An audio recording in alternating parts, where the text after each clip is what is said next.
Hello everyone. तो कैसे हैं आप सब। लास्ट लेक्चर में अपन ने गोल्ड लीफ एक्सपेरिमेंट को एकदम टिप टॉप तरीके से कवर किया था। इस लेक्चर में अपन क्या कवर करने वाले हैं, अपन कूलम्बिक फोर्स को कवर करने वाले हैं, उसकी क्या प्रॉपर्टीज है, कूलम्ब लॉ को कवर करने वाले हैं, ठीक है। और इसके ऊपर अगर इसको मीडियम में डाल दिया जाए तो क्या होगा, और इसके वेक्टर लॉ को कवर करने वाला है, ठीक है। फर्स्ट ऑफ ऑल अपन शुरू करते हैं कूलम्ब लॉ क्या है। कूलम्ब लॉ आपका ये कहता है कि जो आपका फोर्स है यानी कूलम्बिक फोर्स है वो आपका डायरेक्टली प्रोपोर्शनल होता है into the product of charges. क्या होता है, डायरेक्टली प्रोपोर्शनल होता है into the product of charges, और इनवर्सली प्रोपोर्शनल होता है आर स्क्वायर। आर क्या है, दोनों के बीच की डिस्टेंस, दोनों चार्ज के बीच की डिस्टेंस है, उसके इनवर्सली प्रोपोर्शनल होगा आर की पावर 2 के, ठीक है। अब अपन इसका फॉर्मूला देखते हैं। क्या कहता है formula, F equal to K Q1 Q2 upon R square. अब ये कैसे आया, फोर्स है आपका डायरेक्टली प्रोपोर्शनल है Q1 Q2 के, इनवर्सली प्रोपोर्शनल है R स्क्वायर, तो प्रोपोर्शनल हटा तो कांस्टेंट आएगा K, ठीक है। तो उस K की वैल्यू होती है 1/4 पाई एप्सिलॉन नॉट। क्या होती है, 1/4 पाई एप्सिलॉन नॉट। इसी को ही अपन कन्वर्ट करते हैं न्यूमेरिकल में, तो बनती है 9 × 10⁻⁹ newton metre square upon coulomb square, ठीक है। क्या बनती है, newton metre square upon coulomb square. ये आपकी ऐसा यूनिट है। सीजीएस में इसकी यूनिट क्या होती है, सीजीएस में यूनिट होती है dyne centimetre square upon static coulomb का होल स्क्वायर। क्या होती है, dyne centimetre square upon static coulomb का होल स्क्वायर। अब के क्या है, के आपका डाइलेक्ट्रिक कांस्टेंट ऑफ मीडियम। के क्या है, डाइलेक्ट्रिक कांस्टेंट ऑफ मीडियम। इसी को ही खोल कर क्या लिखा पूरा formula, K Q1 Q2 upon R square था, तो इसको लिखा 1/4 pi epsilon not Q1 Q2 upon R square. ये तो आपका बना कूलम्ब लॉ और कूलम्ब का फॉर्मूला, ठीक है। कूलम्बिक फोर्स को अपन इलेक्ट्रोस्टैटिक फोर्स भी कहते हैं, जो मैंने हेडिंग लिखी है।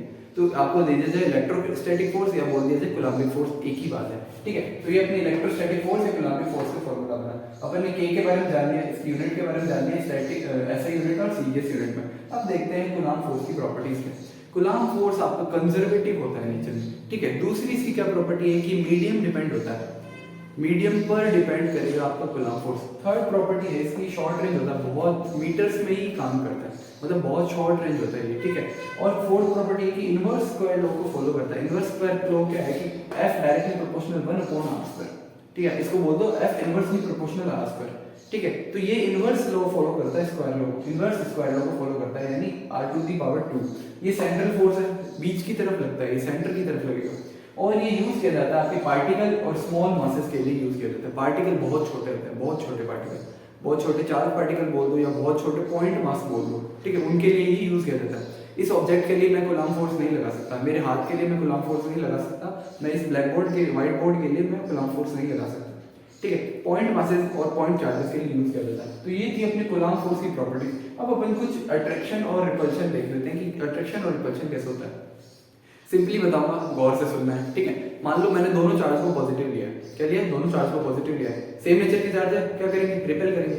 सेम नेचर के चार्ज है, रिपेल करेंगे। पॉजिटिव इनटू पॉजिटिव, मैंने क्या बोला, प्रोडक्ट ऑफ चार्जेस के डायरेक्टली प्रोपोर्शनल होता है, तो पॉजिटिव इनटू पॉजिटिव क्या आ रहा है, पॉजिटिव आ रहा है। अब मान लो मैंने दोनों चार्जेस को नेगेटिव लिए, अब नेगेटिव का भी प्रोडक्ट क्या आता है, पॉजिटिव ही आता है। यानी अगर आपका फोर्स पॉजिटिव आ जाए तो वो क्या करेगा, रिपेल करेगा। फोर्स क्या करेगा, रिपेल करेगा, ठीक है। अगर आपका फोर्स नेगेटिव आ जाए तो वो अट्रैक्ट करेगा। कैसे करेगा, मान लो एक चार्ज मैंने नेगेटिव लिया और एक चार्ज पॉजिटिव लिया, अब आप इसका प्रोडक्ट कर दोगे ना तो भी नेगेटिव आएगा। और अपन इसका नेचर देखें तो अपोजिट चार्ज है, एक दूसरे को अट्रैक्ट करते हैं, अपोजिट चार्ज एक दूसरे को अट्रैक्ट करते हैं, और क्या है, इसका फोर्स नेगेटिव आ रहा है, तो ये क्या करेंगे, एक दूसरे को अट्रैक्ट करेंगे।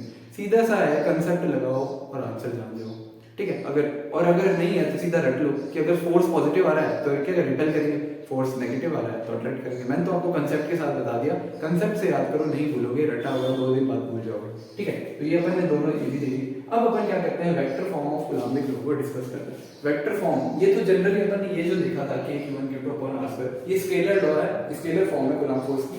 ये ही इसी से ही जनरली ज्यादातर क्वेश्चन बनते हैं। इस पे बहुत रेयरली क्वेश्चन आते हैं, बहुत कम आते हैं, मतलब कहने का मतलब इस पे ज्यादा आते हैं। आपके सारे क्वेश्चन लगभग इसी से बनेंगे, यही आपको याद रखना है दिमाग में। फिर भी एक बार वेक्टर लॉ में अपन देखते हैं कि फोर्स है equals to K Q1 Q2 upon R square, और इसको यूनिट वेक्टर को और जोड़ा जाता है, ठीक है। इसमें यूनिट वेक्टर को और जोड़ा जाता है। अब यूनिट वेक्टर को जब ओपन करते हैं तो क्या बनता है, पोजीशन वेक्टर, और यहाँ पे r³ आ जाता है, ठीक है। तो K Q1 Q2 upon R square unit vector r लगाया, फिर यहाँ क्या होगा, K Q1 Q2 upon r³, और यहाँ पे r वेक्टर को दर्शाया, r पोजीशन वेक्टर को दर्शाया। जिस डायरेक्शन में फोर्स होगा उसी डायरेक्शन में पोजीशन वेक्टर होगा, यानी जिस डायरेक्शन में फोर्स होगा उसी डायरेक्शन में पोजीशन वेक्टर होगा। आपका जो यूनिट वेक्टर होता है ना, r कैप से इसको दर्शाया है, ठीक है। यूनिट वेक्टर आपके डायरेक्शन को बताता है, ठीक है, यूनिट वेक्टर आपके डायरेक्शन को बताता है कि किस डायरेक्शन में आपको फोर्स लग रहा है। तो यूनिट वेक्टर का अपना फॉर्मूला होता है vector upon its magnitude. Vector upon its magnitude, इसको खोला तभी जाके ये आर क्यूब हो गया। वेक्टर बना अपॉन आर आ गया, आर स्क्वायर था तो आर स्क्वायर से आर मल्टीप्लाई करा तो आर क्यूब बन गया। ठीक है, तो ये अपने वेक्टर फॉर्म थी। अब कुछ टर्मिनोलॉजी ध्यान देते हैं कि F12 क्या है। F12 मतलब होता है force on one due to two, यानी दो, दूसरा जो चार्ज है वो पहले पे कितना फोर्स लगा रहा है, उसको F12 बोला। ठीक है, F13 क्या है, जो तीसरा चार्ज है वो पहले पे कितना फोर्स लगा रहा है, जो तीसरा चार्ज है वो पहले पे कितना फोर्स लगा रहा है उसको F13 बोला। Force on one due to two, force on one due to three. अब फोर्स F23 लिख दिया मान लो किसी ने, तो force on two due to three, यानी दूसरे चार्ज पर तीसरा कितना फोर्स लगा है उसको F23 बोला। ऐसे आप इनफाइनाइट नंबर और जनरेट कर सकते हैं। ठीक है, आप F99 कर सकते हैं। तो F99 तो कैसे होगा, खुद पे कैसे लगाएगा, जैसे मान लो F63 है। ठीक है, force on 6 due to 3, force on 6 due to 3। तो आप क्या करो, ऐसा एरो से याद करो, एरो उल्टा लगाओ तो आपको ऐसे याद होगा। टर्मिनोलॉजी है, जनरली नहीं पूछ जाती, बस एक बार देख लेना जरूरी है। अब देखते हैं कि कूलम्ब फोर्स को एयर में तो पढ़ लिया, अब कूलम्ब फोर्स को मीडियम में डाल देंगे तो क्या होगा। अभी प्रॉपर्टी देखी अपन ने कि मीडियम डिपेंडेंट होता है, कूलम्ब फोर्स मीडियम डिपेंडेंट होता है। अब अगर अपन कूलम्बिक फोर्स को मीडियम में डाल देंगे तो क्या होगा। अब दो केसेस इसमें पढ़ने को मिलते हैं। एक होता है कि मीडियम में डाल के पूरा मीडियम फिल कर दिया, ठीक है, चार्ज पार्टिकल को डाला और उसके आसपास पूरा मीडियम फिल कर दिया, कोई जगह नहीं छोड़ी ए की। दूसरा क्या है, दूसरा आपने पार्शियली फिल कर दिया पार्शियली फिल कर दिया मीडियम से। ठीक है, मान लो ये दो चार्जर है, बीच में एक मीडियम डाल दिया, तो मीडियम से अफेक्ट होगा कूलम्बिक फोर्स। ठीक है, इतना याद रखना है, दिमाग में घुसा लो, भेजे में घुसा लो कि मीडियम से अफेक्ट होगा कूलम्बिक फोर्स। तो अब देखते हैं पहला केस कि अगर मीडियम में डाल दिया बिटवीन बोथ चार्ज पार्टिकल, यानी आप अपन फुल्ली फिल्ड की बात कर रहे हैं कि दोनों चार्जर, मान लो ये बक्सा है, इसके बीच में चार्जर रखा है, इसमें पूरा मीडियम फिल कर दिया, कोई भी जगह नहीं छोड़ी। ठीक है, तो पहला केस ये है कि अब आपका फोर्स इन मीडियम का फॉर्मूला अपन को देखना है। तो अपन को जनरली अपना एक फॉर्मूला याद है कि Q1 Q2 अपॉन R²। अब इसको ओपन करते हैं और याद करते हैं। तो K को अपन ने क्या लिखा, 1/4 pi epsilon not Q1 Q2 upon R², इतना तो लिखिए। अब एप्सिलॉन नॉट से एप्सिलॉन R मल्टीप्लाई करना है। ठीक है, एप्सिलॉन नॉट से एप्सिलॉन R मल्टीप्लाई करना है। अब क्या, अब यार एप्सिलॉन R कहां से ला, एप्सिलॉन R आपको क्वेश्चन में दिया होगा, कोई टेंशन नहीं, मीडियम का फॉर्मूला आ जाएगा। ठीक है, एप्सिलॉन R फॉर आपको क्वेश्चन में दिया होता है, चाहे नीट हो, जेईई का पेपर हो, क्वेश्चन में दिया जाता है। भाई ऐसे तो 1000 मीडियम आप किस चीज का एप्सिलॉन R याद करते रहोगे, नहीं होता यार, नहीं हो सकता, क्वेश्चन में दिया जाता है। ठीक है, उसी से सॉल्व होता है। तो K Q1 Q2 upon R² अपने इतना पता है, नीचे बस एप्सिलॉन R से मल्टीप्लाई करना होता है, एप्सिलॉन नॉट को एप्सिलॉन R से मल्टीप्लाई करना पड़ता है। ठीक है, तो अब इसको अपन देखें तो मैंने जो लाइन बनाई है ये अपना जनरली K था, जनरली F था, सॉरी, जनरली जो एयर का फॉर्मूला था कूलम्बिक फोर्स का ये था। तो Fm क्या हो गया, यानी फोर्स, Fm का मतलब फोर्स इन मीडियम, क्या हो गया, force in medium equals to, ये तो जनरली आपका फॉर्मूला था ना कूलम्बिक फोर्स का, तो इसको F से रिप्रेजेंट करता है, F से यहां रिप्रेजेंट किया, तो F divide by epsilon R, क्या है, divide by epsilon R। Generally अगर आपको नॉर्मल एयर का फोर्स पता है, आपको क्या है कि इसको मीडियम में डाल दिया, बताओ, तो आप एप्सिलॉन R दिया होगा, सीधा उस फोर्स को एप्सिलॉन R से डिवाइड कर दो, आपका आंसर आ जाएगा। ठीक है, उस फोर्स को सीधा एप्सिलॉन R से डिवाइड कर देना है, या फिर इसको ऐसे दे सकते हैं F/K भी लिख सकते हैं इसको। ठीक है, F/K, अगर आपको K दे रखा है और बोलते हैं कि इसको मीडियम में डाल दिया, तो जो फॉर्मूला निकला है F का, उसको K से डिवाइड कर दो, वो भी आपका क्या बताएगा, आपका फोर्स इन मीडियम को ही बताएगा। तो अपन को जनरली ये याद रखना है कि फोर्स मीडियम निकालना तो F/एप्सिलॉन R। अब F तो पता ही आपको, K Q1 Q2 upon R², वही अपन ने इसको छोटा करके यहाँ लिखा, ये याद मत करो, ये याद करो, ज्यादा इफेक्टिव रहेगा। ठीक है, अब एप्सिलॉन R क्या है, ये रिलेटिव परमिटिविटी है मीडियम की।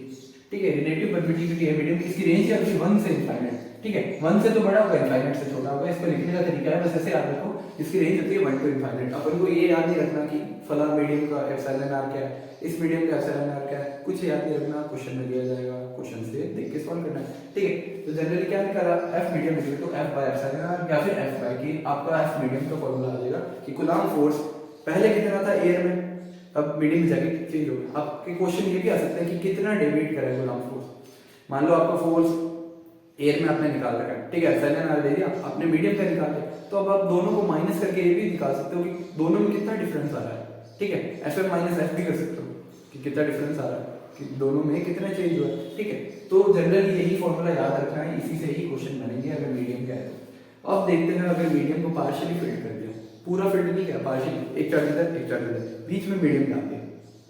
अब वो मीडियम डाला है एप्सिलॉन R का, अब एप्सिलॉन R गिवन होगा, उसकी टेंशन नहीं लेनी। मीडियम डाला है, टी थिकनेस का एप्सिलॉन आर अपन ने इंसर्ट कर दिया है दोनों चार्जेस के बीच में, ठीक है। ये आपके दोनों चार्ज Q1 Q2, इसके बीच में अपन ने टी थिकनेस का एप्सिलॉन आर यानी मीडियम डाल दिया, पार्शियली फिल्ड किया। फुल्ली फिल्ड करते तो अपने मैं एक बक्सा बनाता था, उसमें से डिस्कस कर देता, तो आपको वो रिप्रेजेंट होता है कि फुल्ली फिल्ड हो गया, ठीक है। इसमें क्या किया हमने, टी थिकनेस का एप्सिलॉन आर मीडियम बीच में इंसर्ट कर दिया है, और ये इन दोनों के बीच की डिस्टेंस है r, और ये एप्सिलॉन आर है यानी मीडियम का, ये दिया हुआ।